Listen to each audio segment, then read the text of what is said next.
Hi guys, welcome to life styles. ఈరోజు మనం అన్నదమ్ములు కథ చెప్పుకుందాం. ధవళగిరి రాజ్యంలో చక్రధారి అనే వైద్యుడు ఉండేవాడు. సరైన వైద్యశాలలు లేని ఆ రాజ్యంలో ఆయనకు చుట్టుపక్కల మంచి పేరుంది.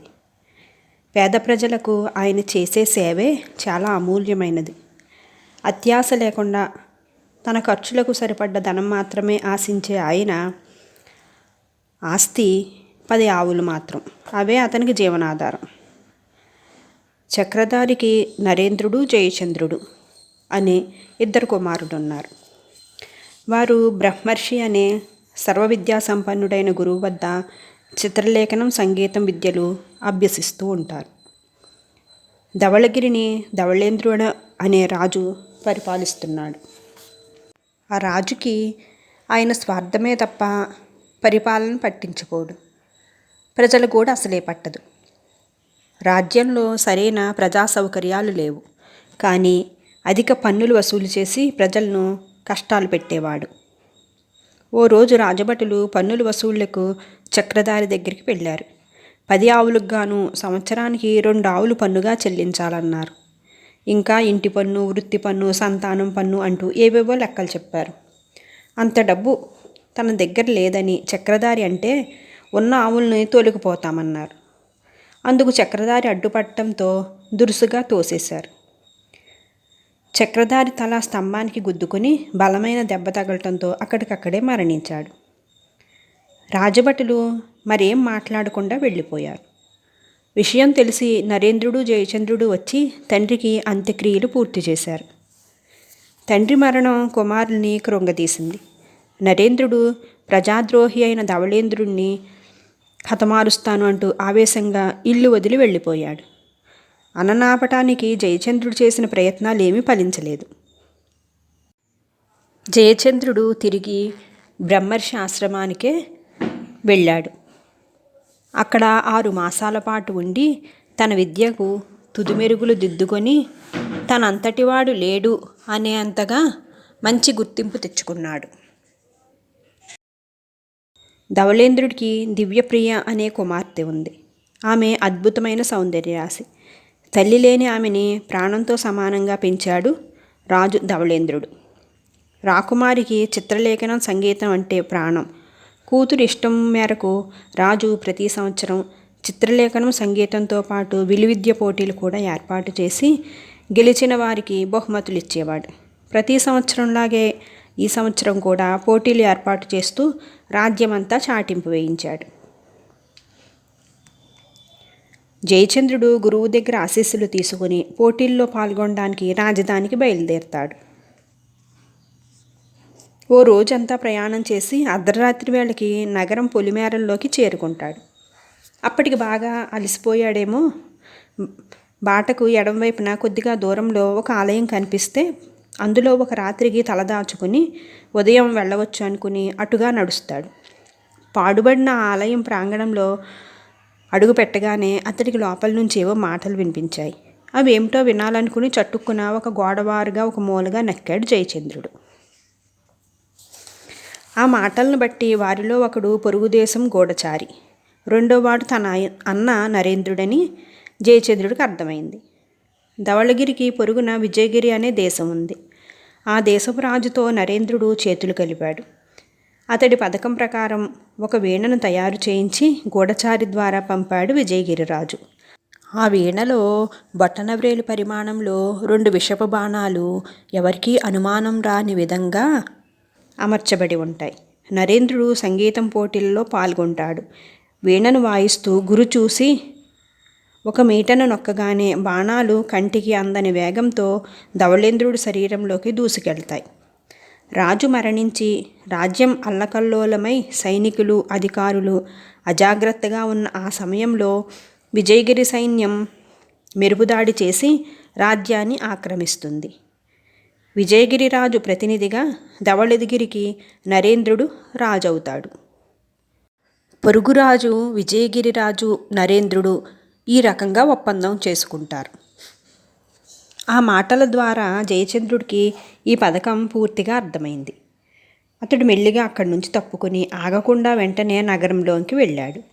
రాజును కలుసుకుని తన విన్నది చెప్పి హెచ్చరించాడు. రాజు వెంటనే నగరం చుట్టూ గట్టి కాపలా ఏర్పాట్లు చేయించాడు. మర్నాడు రాజధాని నగరం అలంకరణతో మెరిసిపోయింది. ప్రత్యేకంగా నిర్మించిన భవన ప్రాంగణంలో ఘనంగా పోటీలు ప్రారంభమయ్యాయి. ధవళేంద్రుడు, దివ్యప్రియ సింహాసనాలపై పక్కపక్కనే కూర్చుని ఉండగా ముందుగా విలువిద్య పోటీలు ఏర్పాటయ్యాయి. 5 రోజుల పాటు జరిగే ఆ పోటీల్లో జయచంద్రుడు విజేత అయ్యాడు. తర్వాత చిత్రలేఖనం పోటీలు జరిగాయి. ఆ పోటీల్లో జయచంద్రుడే ప్రథమ విజేత అయ్యాడు.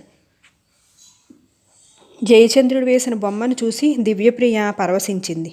అతడి టీవీ, విలువిద్య, చిత్రలేఖన కౌశల్యం రాకుమారిని బాగా ఆకర్షించాయి.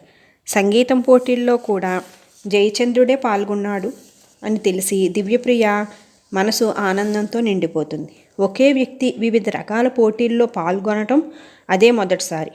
అందువల్ల ఆమె దృష్టిలోనే కాక ధవళేంద్రుడి దృష్టిలో కూడా జయచంద్రుడు ప్రత్యేక గుర్తింపు తెచ్చుకున్నాడు. అదీకాక అతడు అప్పటికే ఆయనకు నరేంద్రుడి రాజద్రోహి పథకాన్ని గురించి చెప్పి ఉన్నాడు కదా. సంగీతం పోటీలకి నరేంద్రుడు కూడా వచ్చాడు. అతడు తమ్ముణ్ణి కౌగిలించుకొని అభినందిస్తూ సంగీతంలో నీతో పోటీ పడాలని ఉంది అని అన్నాడు. జయచంద్రుడు అన్న మాటలకి నవ్వాడు. అతడి కోరికపై మొదట నరేంద్రుడికి జయచంద్రుడికి పోటీ ఏర్పాటు చేశాడు.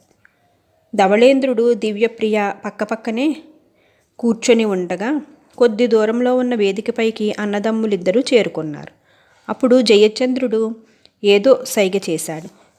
అది చూడగానే వేదిక చుట్టూ ఉన్న రాజభటులు నరేంద్రుని చుట్టుముట్టి బంధించారు. వీణను చేతిలోకి తీసుకుని జయచంద్రుడు అందులోని విషబాణాలను తీసేశాడు. రాజభటులు నరేంద్రుడిని కారాగారంలో వేశారు. ధవళేంద్రుడు, దివ్యప్రియ ఆసనాలు దిగివచ్చి జయచంద్రుడిని అభినందించారు.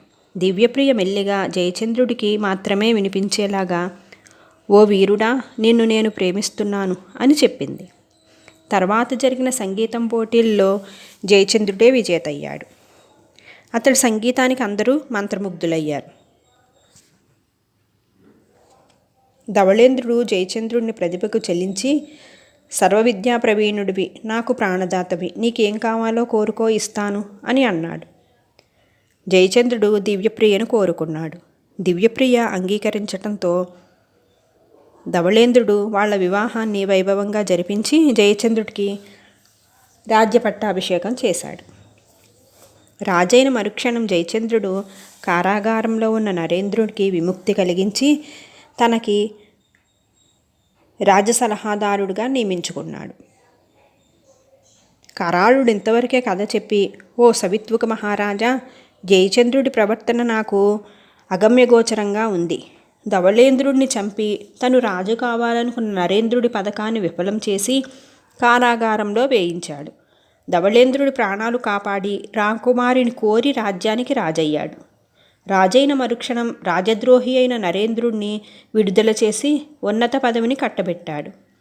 రాజును చంపి సింహాసనం ఎక్కాలనుకున్న నరేంద్రుడి లాంటి రాజద్రోహికి, స్వార్థపరుడికి ఆ పదవిని ఎందుకు కట్టబెట్టాడు?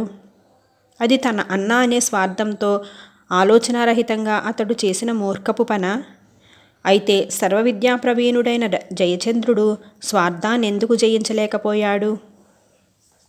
తెలిసి కూడా నా సందేహాలకు సమాధానం చెప్పకపోయావో ఈ క్షణమే నీవు నాకు బానిసవవుతావు అని అన్నాడు.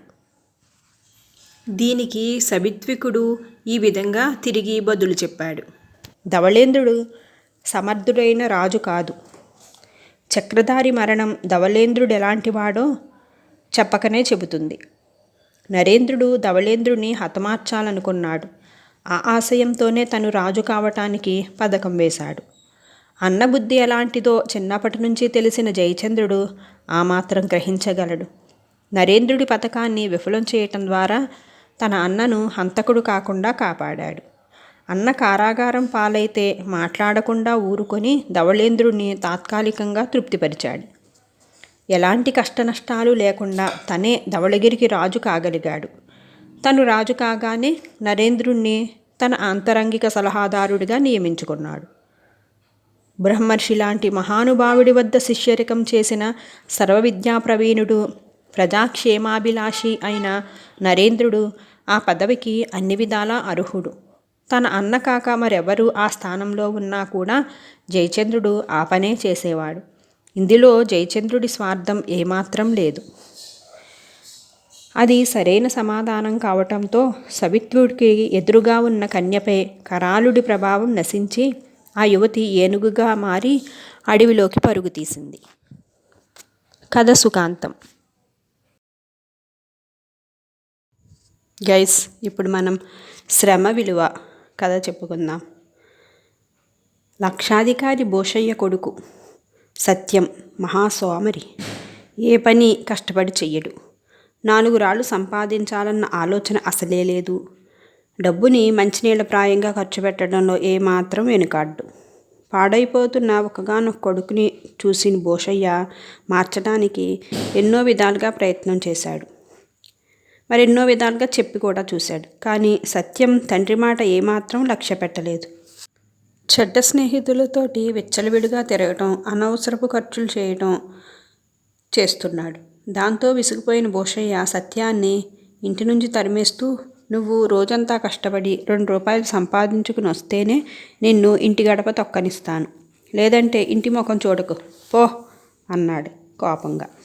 దాంతో సత్యం రోజంతా పని కోసం వెతికాడు. కానీ ఎవరూ అతగాడికి పని ఇవ్వటానికి ముందు రాలేదు. ఆ విధంగా వెతికి విసిగి వేసారి నీరసంగా ఇంటి ముఖం పట్టాడు. కానీ భూషయ్య ఇంట్లోకి రానివ్వలేదు. సత్యం తల్లి కొడుకుని చాటుగా పిలిచి, ఈ 2 రూపాయలు మీ నాన్నకిచ్చి నువ్వు సంపాదించుకొచ్చిన డబ్బే అని చెప్పు అంది. అతడు అలాగే చేశాడు. ఈ విధంగా ప్రతిరోజు తన కష్టార్జితం అని చెబుతూ తల్లి ఇస్తున్న 2 రూపాయలని తండ్రికి ఇస్తూ వచ్చాడు. కానీ అది సత్యం కష్టార్జితం కాదని భూషయ్యకి తెలుసు. అందుకే కొడుకిచ్చిన 2 రూపాయలని ఇంటి వెనక బావిలో పరేస్తూ ఉండేవాడు భూషయ్య. కానీ ఈ విషయం సత్యం పట్టించుకోనూ లేదు, ప్రశ్నించనూ లేదు. కొద్ది రోజులు గడిచాక తల్లి దగ్గర ఉన్న డబ్బు కాస్త అయిపోయింది కనుక రోజులా ఆ రోజు తండ్రికి 2 రూపాయలు ఇవ్వలేదు. దాంట్లో ఇంట్లోకి రావడానికి భూషయ్య అనుమతించలేదు. ఇక తప్పదు కనుక ఆ రోజంతా బయట తిరిగి మూటలు గట్రా మోసి చెమటోడ్చి 2 రూపాయలు సంపాదించుకుని వచ్చాడు సత్యం. కొడుకు దగ్గర నుంచి తీసుకున్న ఆ 2 రూపాయలని అలవాటుగా ఇంటి వెనక అతల బావిలో విసిరేయబోయాడు భూషయ్య. కానీ అది చూస్తూ సహించలేకపోయాడు సత్యం. నాన్నగారు, అది నేను కష్టపడి సంపాదించిన తొమ్ము. దాన్ని మీరలా బావిలో గిరాటు వేయటం నేను ఒప్పుకోను అని కంగారుగా అరిచాడు సత్యం. కొడుకు వంక ఆసక్తిగా చూస్తూ, మరి నేను ఇన్ని రోజులు బావిలో గిరాటు వేస్తున్నా అడగని వాడివి ఈరోజే ఎందుకు అడుగుతున్నావు అని అడిగాడు భూషయ్య. ఇన్ని రోజులు నేను అమ్మ ఇచ్చిన 2 రూపాయలే ఇచ్చాను. కానీ ఈరోజు స్వయంగా కష్టపడి సంపాదించి తెచ్చాను. అందుకే అడ్డుకున్నాను. శ్రమ యొక్క విలువ నాకు అర్థమైంది నాన్నగారు, నన్ను క్షమించండి. తల వంచుకుని క్షమాపణ అడిగాడు సత్యం. కొడుకులో వచ్చిన మార్పుకి సంతోషించాడు భూషయ్య. కథ సుఖాంతం. Thank you for watching guys.